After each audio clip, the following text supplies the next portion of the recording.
So moving on to our next speaker. So Chantelle, are you there? I can't see you, but I think you're in the house. I'm here. I'm here. Oh, there you are, my beautiful Chantelle. It's such an honor to introduce Chantelle because we work together, International House, and we actually met. It was a session I was doing on building connections. I don't know if you remember, A Chantelle. wonderful session. I remember very well. And that connection between us, we built that connection. It's such an honor to have you here with us. Just a quick intro. So Chantelle is a teacher, trained she started her career as a state school teacher. And Chantelle has enjoyed training and working with teachers in both primary and secondary schools all over Italy. Chantelle is based in Italy. And abroad for the past 20 years. She loves bringing creativity to the language classroom, looking at fresh ideas for teaching lexis and grammar, as she believes we can always find new ways to engage all individuals in the learning process.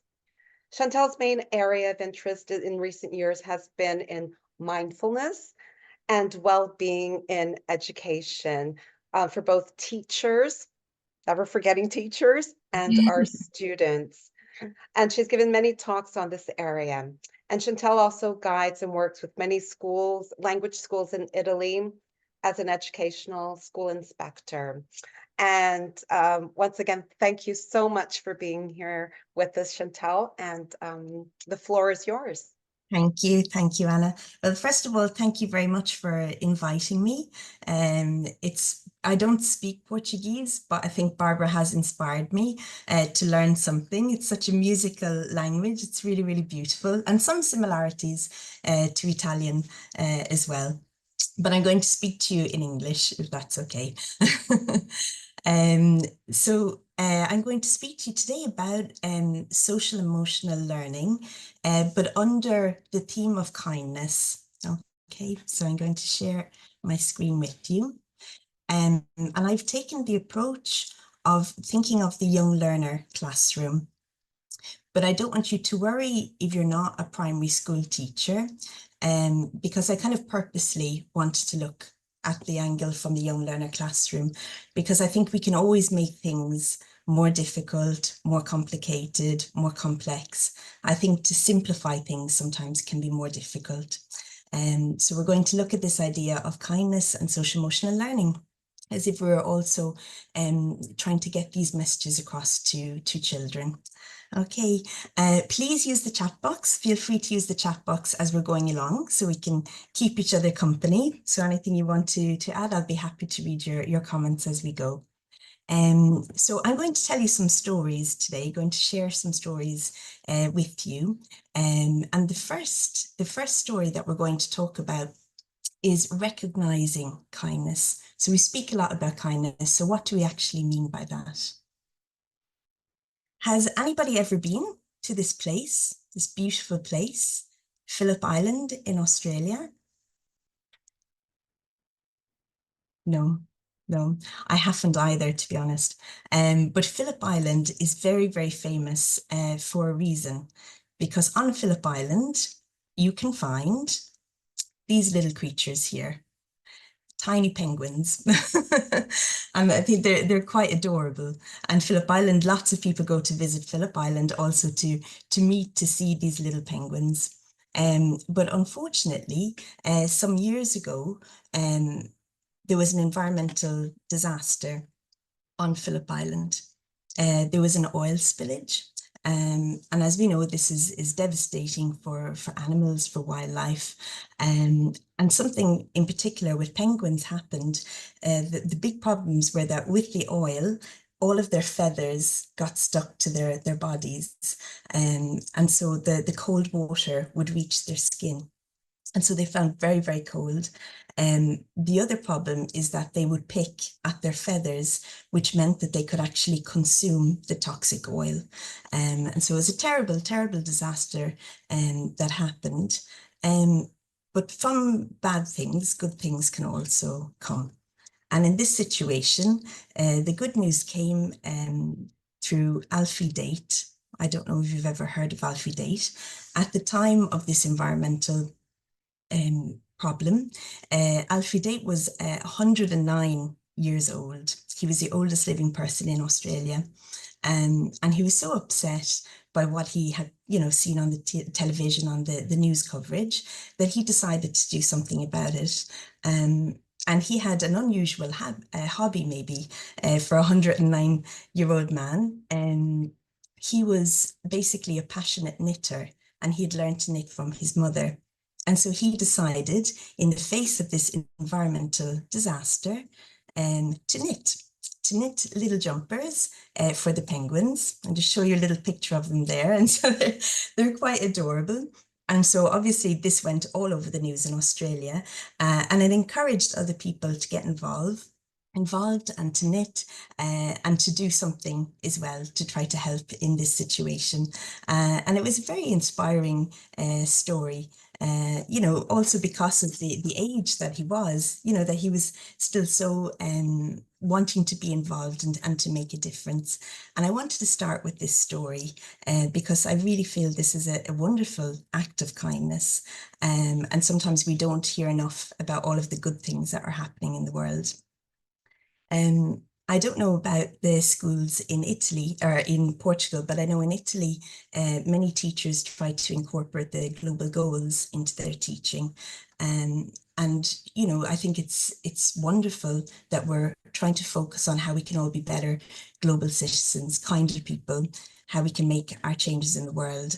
And I think sometimes it can also seem overwhelming when we look at some of these goals because they just seem so ambitious. If you think it's 2030 and we're in 2024.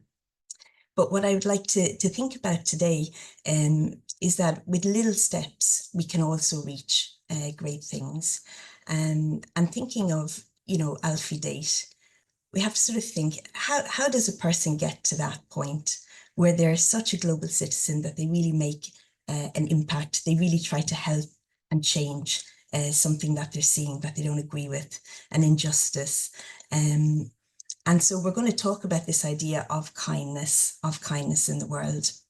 And I think to get, as we said, to that level of Alfie Date, we have to start very, very small. And so we're going to go on a bit of a journey today.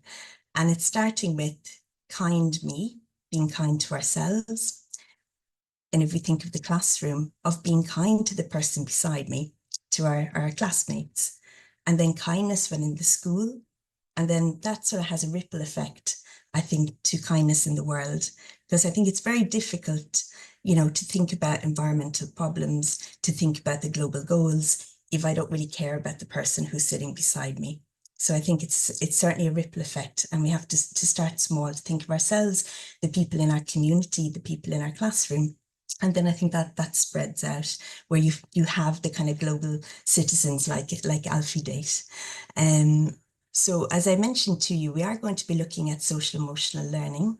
And for those, I'm sure you're all familiar with it, but there's sort of 5 pillars that are very important. And many of these things we already heard in the first session as well, because I think it's all very connected to mindfulness. So the first is self-management. So managing emotions and behaviors to achieve not just global goals, but our own goals.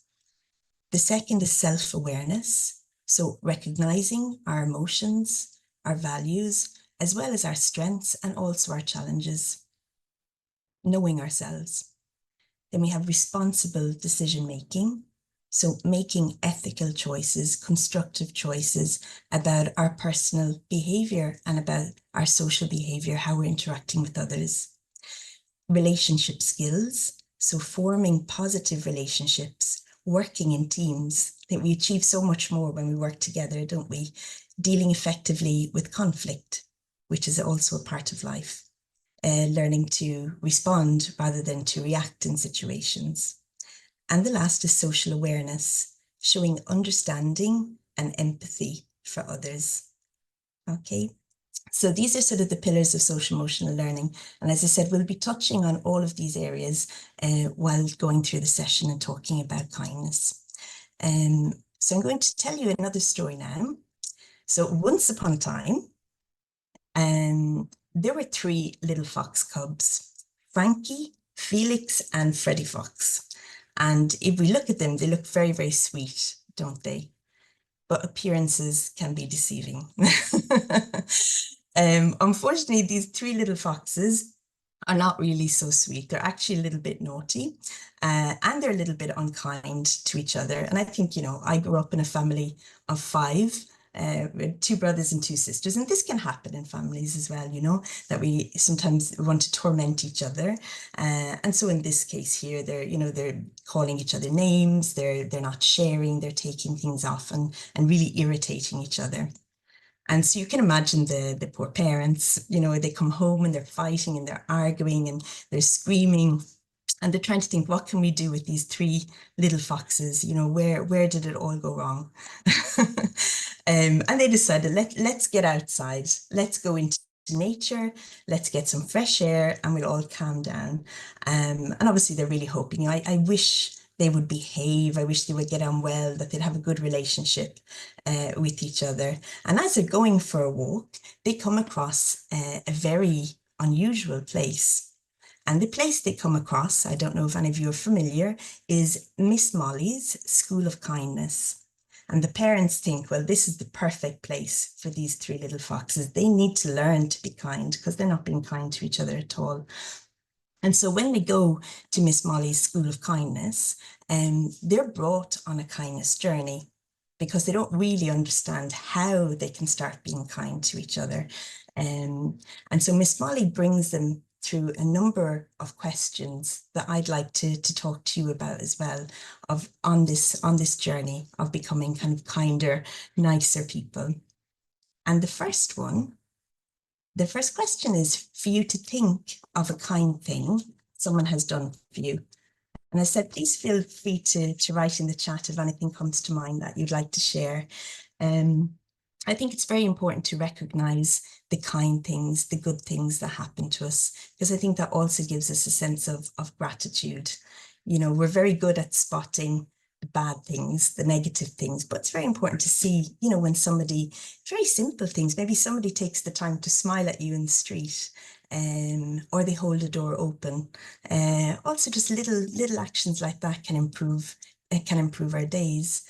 Anna's written there that someone sent a picture of a beautiful sunset. It's very thoughtful. And sometimes those little things can just change somebody's day around. And I said, it make us feel grateful. And so the first step of the kindness journey for the foxes was for them to think, what is something nice that somebody did for you and how did that make you feel? And then the second step is then, what is a kind thing you can do for somebody else? What's a kind thing you can do for your classmates? Thinking about our students, our kids, or what is a kind thing you can do for your colleague? Maybe you see somebody overwhelmed in the staff room. Is there a little thing that you can do that would maybe help change their day, make their day turn around? And I think, noticing that somebody's doing something kind for you and you pay that forward, it kind of creates a kind of a virtuous circle of positivity, and that you feel you want to do something to help somebody because you appreciate what's been done for you. And there's a quotation, which is, it's one of the most beautiful compensations of this life, that no man can sincerely try to help another without helping himself. So I think that kindness always comes back. I really believe that. And we never know what people are going through. So we don't. So it's always important to be kind. I think we're all facing our battles. So this was step 2. And so getting back to our little foxes here. So the teacher's trying to help them, to give them ideas of what could be the kindness that they could bring into the classroom. So maybe making new friends, sharing, smiling at someone, making someone laugh, offering to help, not excluding people, asking people to join in. And I think these are all things as well that, we should never take for granted that children will do automatically, that, sometimes they have to be reminded, especially at the start of a new school year. Let people join in, don't exclude people, let everybody feel part of things. And so this was the second step in their journey. And then as they've they've started looking outside of their classroom and maybe thinking about in their school, what are kind things we could do for other people within the school. And here, so we're getting even bigger, of kindness everywhere.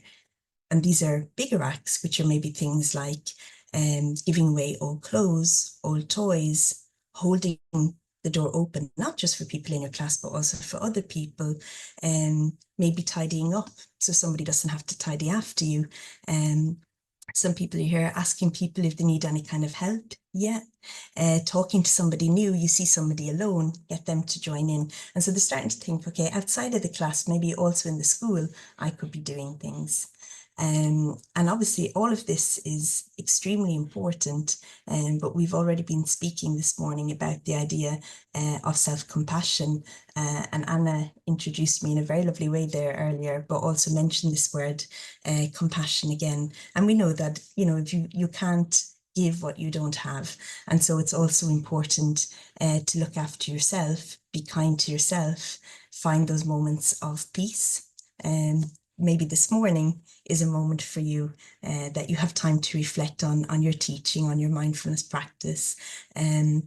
For me, it's being outside, spending time in my garden, pulling weeds, makes me very, very happy, gives me a sense of calm. And I think that's the power of nature in general. But this is important that you have your moments, because then it's easier. It's easier to give to others if you're also giving to yourself.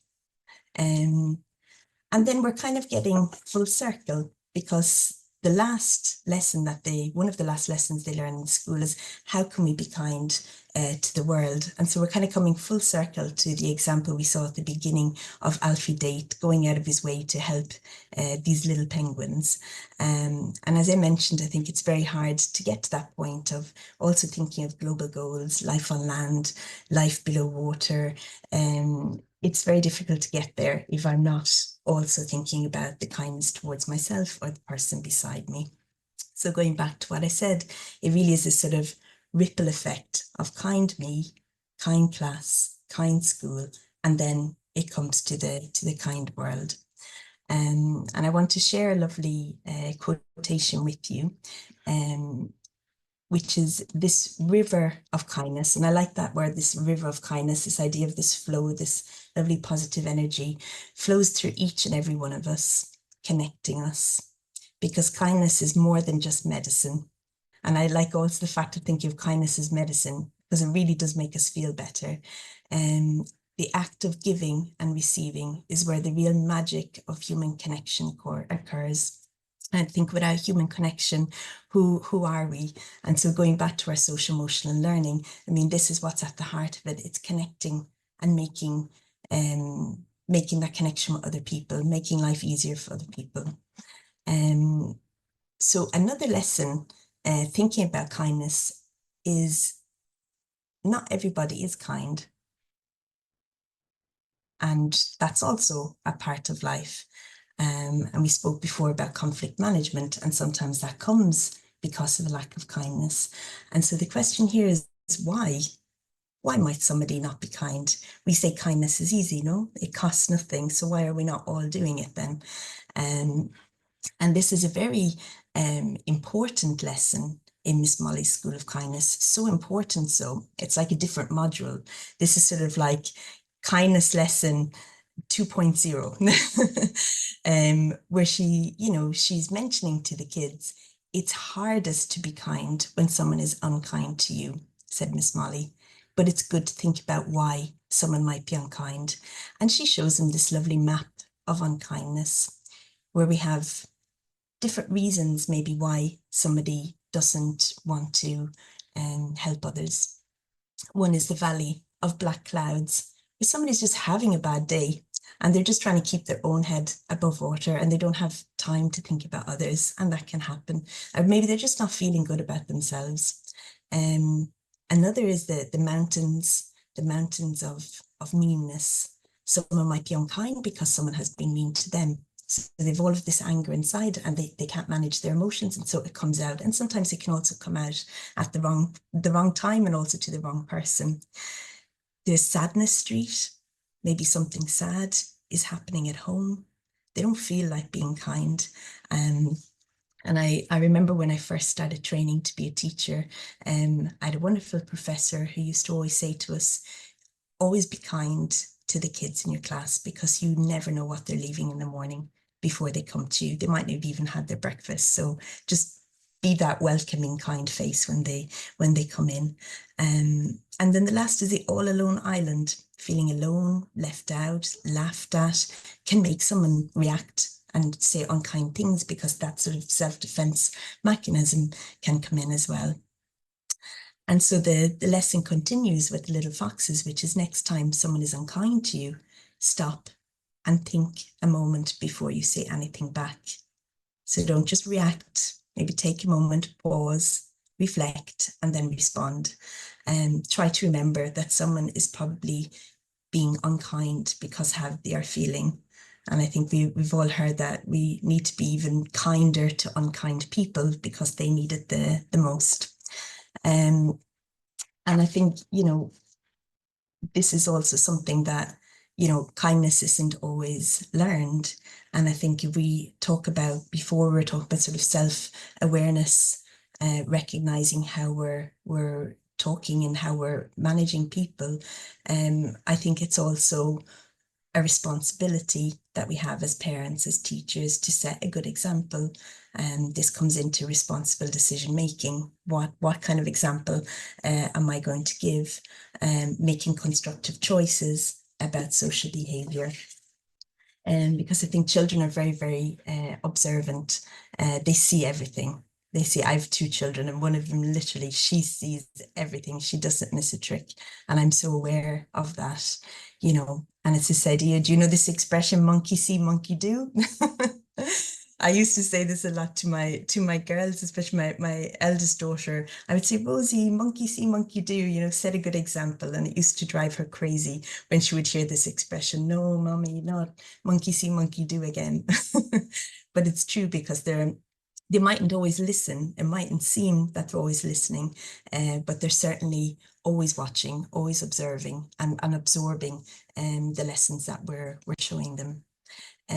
So sometimes when we talk about kindness, it can be perceived as something kind of a bit fluffy. Sometimes it's like, oh, kindness and being kind. But I think it's extremely important, because if we live in a society which isn't kind, where we stop caring about the person beside us, I mean, all we have to do is turn on the news and we see the effects of that. I think now more than ever, it's important to think about kindness and how we can be kinder to each other. But I wanted to share something with you. I don't know if you've ever heard of the doll test, if you're familiar with it. Maybe some of you have.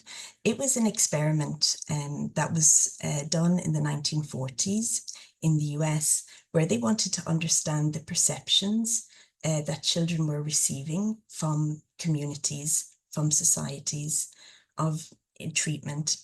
I'm just going to share this with you. So it's called the doll test. Okay. And I'll just read this quickly so we can have an idea. In the 1940s, psychologists Kenneth and Mamie Clark designed and conducted a series of experiments known colloquially as the doll tests to study the psychological effects of segregation on African American children. So when there was exclusion. The doctors Clark used 4 dolls, identical except for colour, to test children's racial perceptions. Their subjects were children between the ages of 3 to 7, and they were asked to identify both the race of the dolls and which colour doll they prefer. The majority of children preferred the white doll and assigned positive characteristics. The Clarks concluded that prejudice, discrimination, and segregation, so how society was behaving, basically created a feeling of inferiority among African American children, and it damaged their self-esteem. It was decided in 2016 to carry out this experiment again in Italy. And they conducted this doll test experiment because they wanted to understand the perception and feelings of children in the country, because Italy has become a lot more multicultural in the last 20 years. And some people embrace that, but we know others don't. Okay, so I want to show you a very short video. It's just 2 minutes. The video is in Italian, but I'm not going to test your Italian, don't worry. There are subtitles in English. And I'd just like you to watch the video, and then afterwards you can tell me if anything sort of hit you or what your perception was.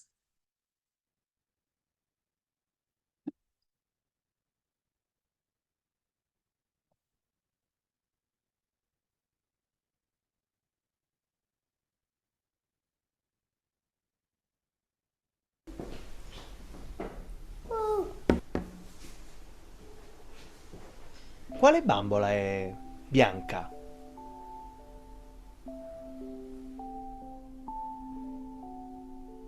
Quale bambola è nera? Quale delle due è bella? Questa. Qual è quella bella? Qual è quella brutta? E qual è quella buona? Quale è cattiva?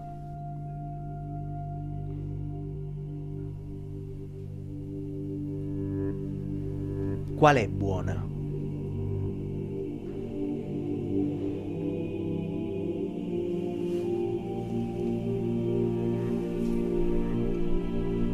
Lei. Perché è buona? Perché ha gli occhi celesti. Quale è cattiva?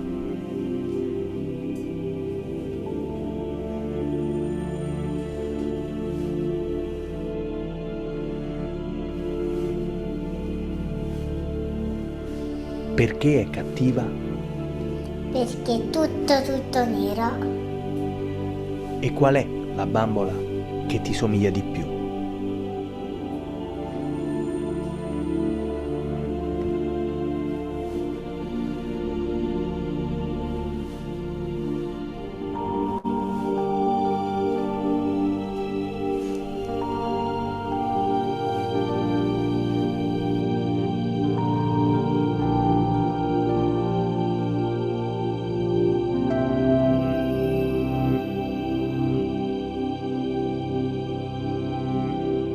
Quale bambola è nera?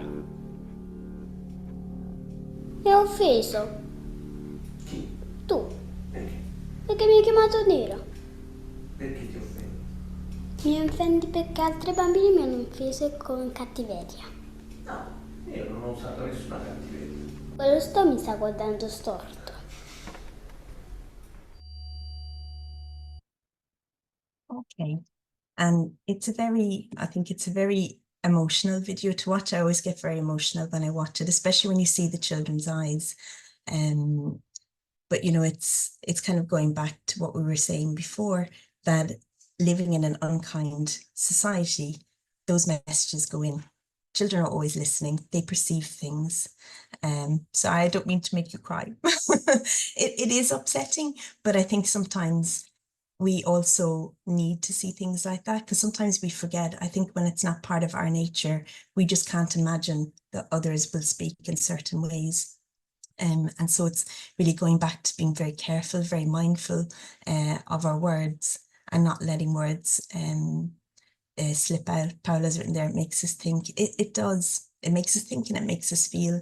And as the quotation, is written here, the way we talk to our children becomes their inner voice, what they hear, what they then say to themselves. If they're hearing, positive words, you can do it. I believe in you. I love how you see the world.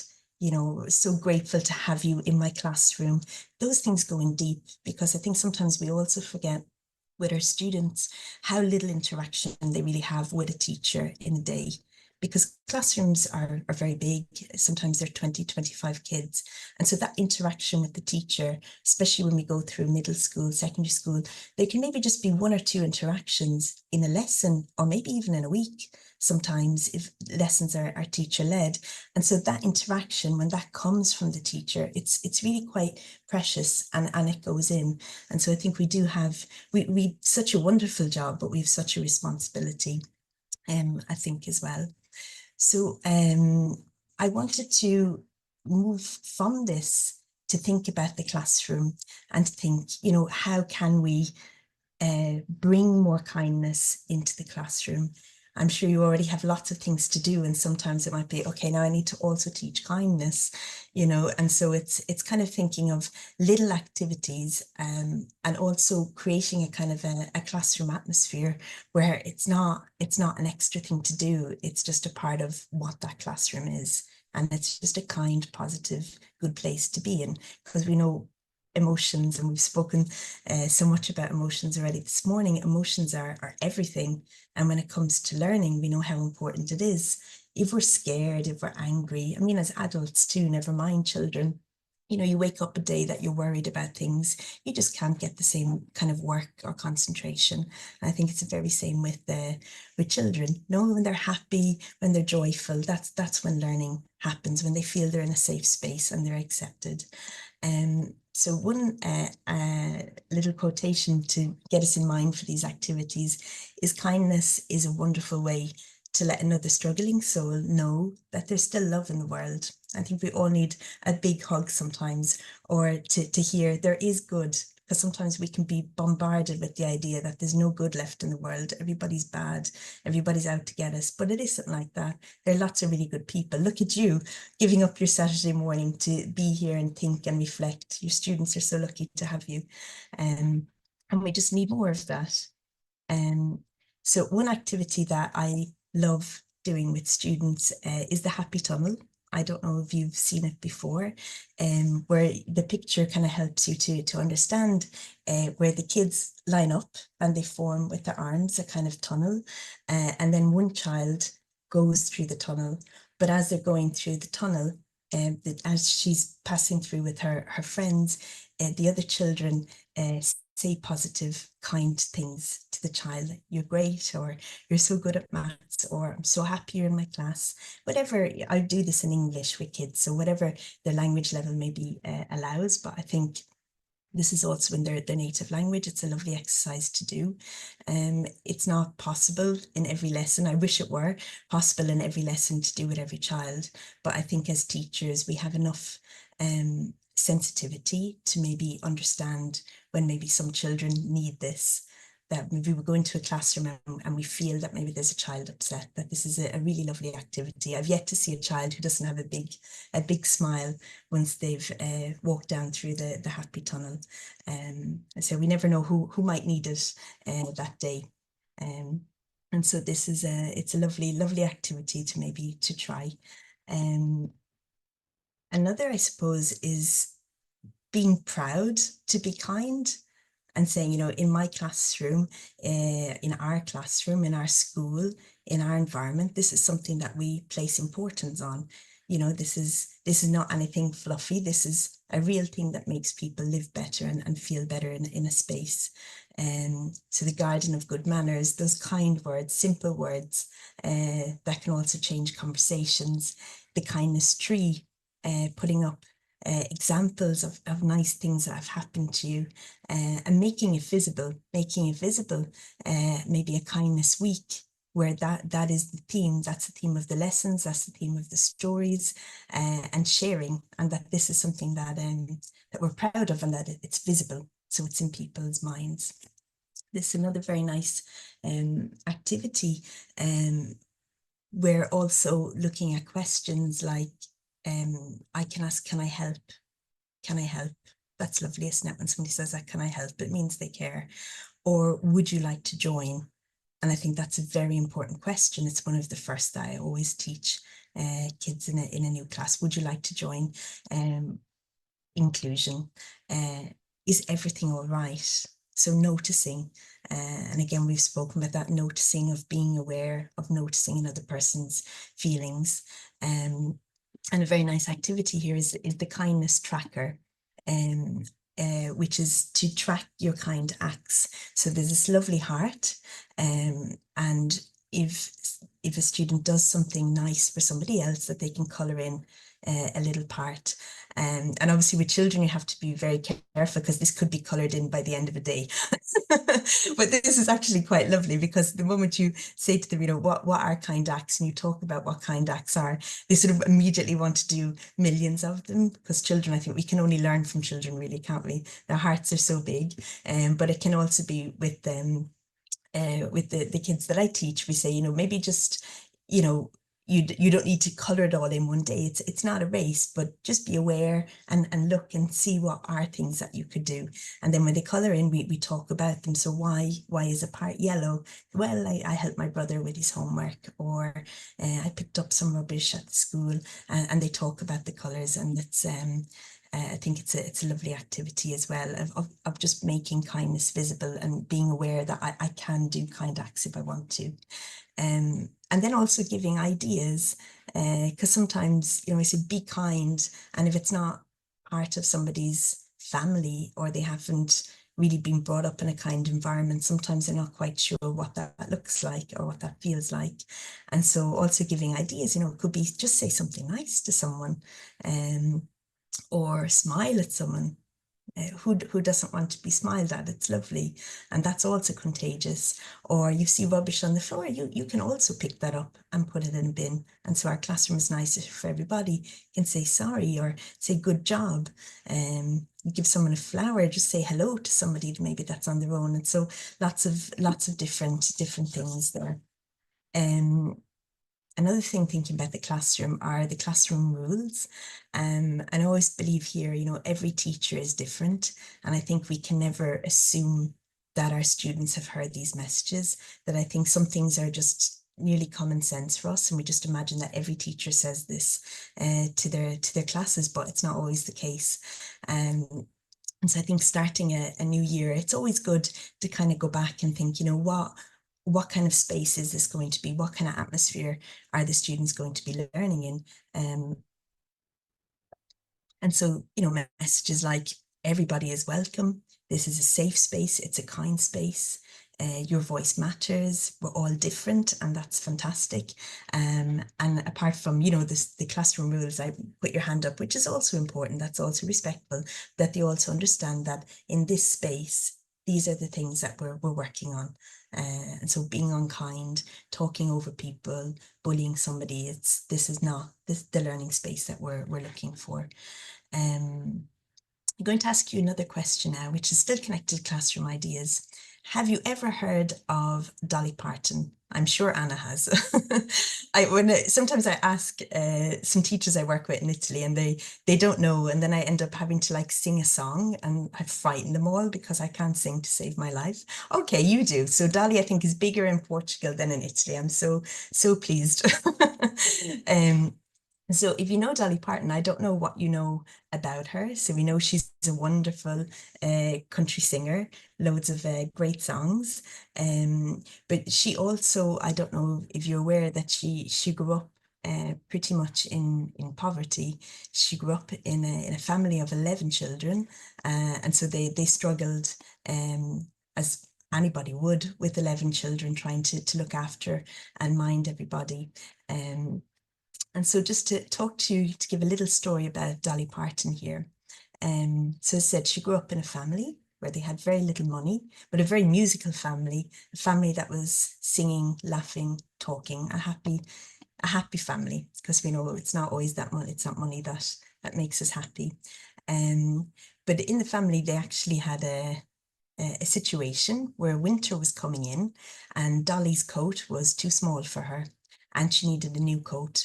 And a new coat was just unfortunately not on the cards. They didn't have the money for a new coat. And her mum said, okay, she got lots of rags and she put the rags together. She sewed them together and she made a coat.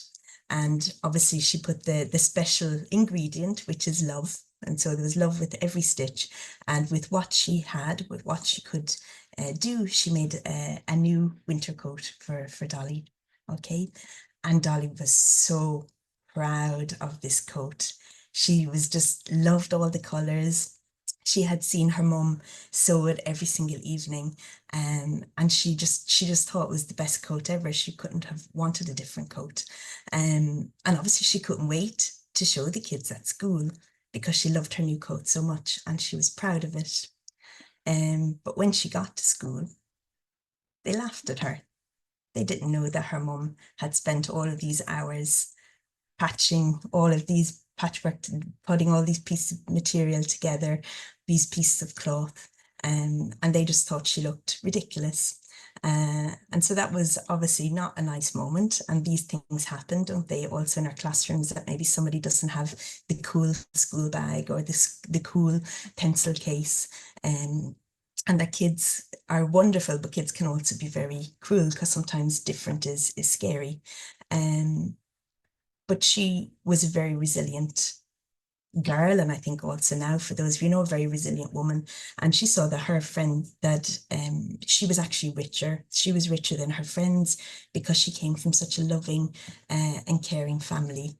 And she said, you know, I know we had no money, but I was as rich as I could be. And that's wonderful because she had grown up in that sort of environment where she was able to overcome that situation at school and the bullying that the kids were giving her. And I think going back to our global goals, you know, one of them is about no poverty. And I think that's a very big concept as well to share with kids. And so, you know, it's something that through this story, sometimes I try to share this idea that, you know, not everybody has everything. And it's not easy for everybody to just buy whatever they want and what that means. I'm just looking at Elizabeth's message there, said nowadays that coat would be cherished by everyone because it was designer quality, made a unique piece. Yeah, absolutely. And so going back to our social emotional learning, you know, this idea of building social awareness, building empathy, and realizing that we don't need to laugh to bully others. This is from a book, and you probably, if you're Dolly Parton fans, you know the song probably "Coat of Many Colors," which is a lovely song. And there's also a children's book which breaks down the song in a very simple way, and children tend to like it very much, actually.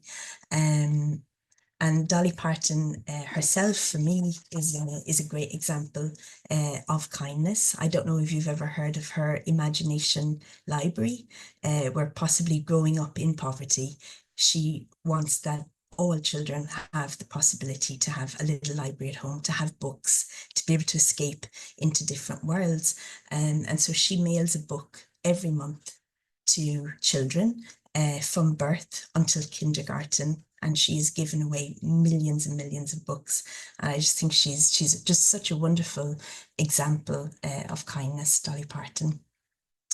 So we're getting a little bit near the end of our talk, but I wanted to look at a last example, a last story, which is about finding kindness.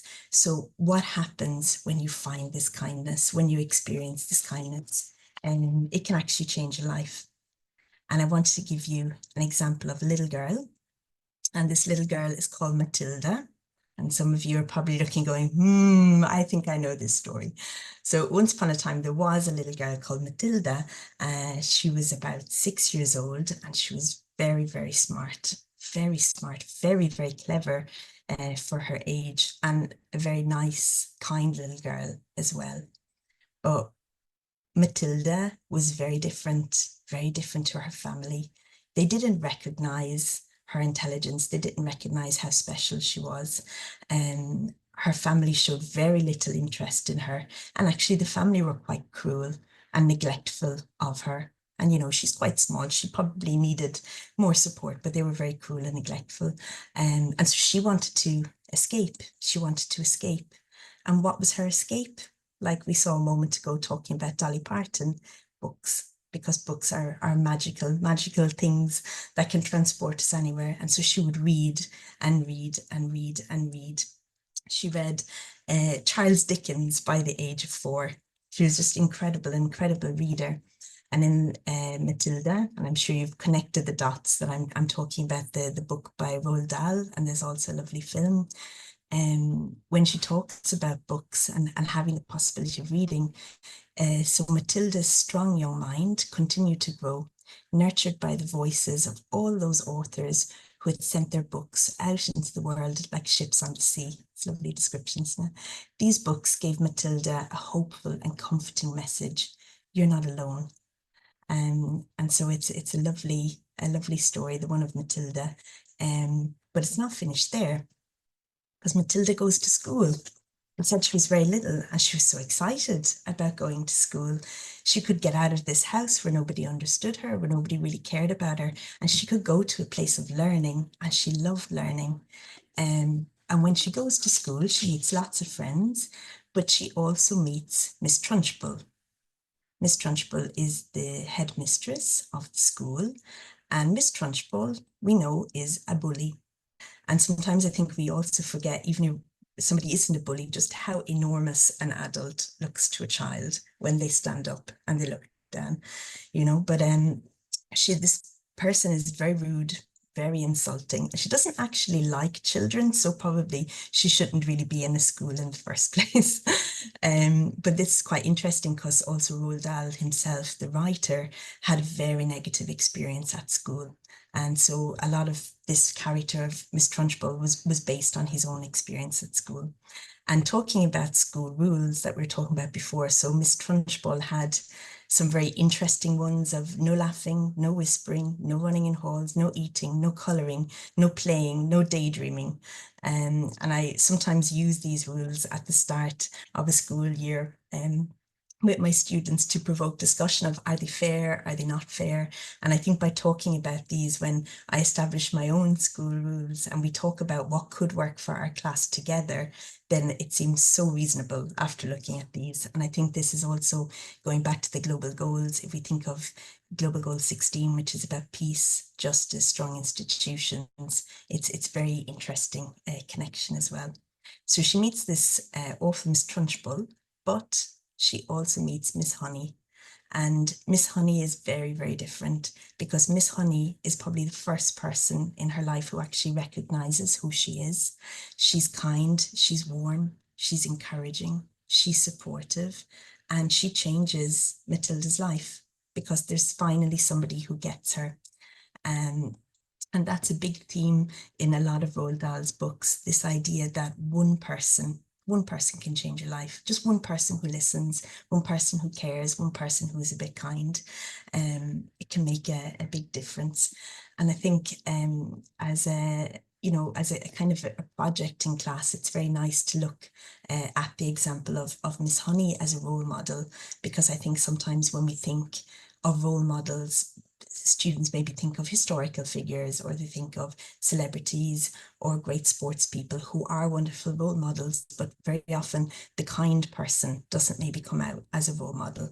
And so I think it's quite interesting to think a little bit more about Miss Honey in that way. Okay, so we're basically at the end. A closing thought, which I kind of mentioned at the beginning, is I think when kindness becomes a part of your classroom culture, it becomes a natural part of the day. So it's not something extra, it's just the atmosphere that everybody is living in. And I just wanted to read something else to you. Being kind and compassionate towards others and to ourselves is all about connection.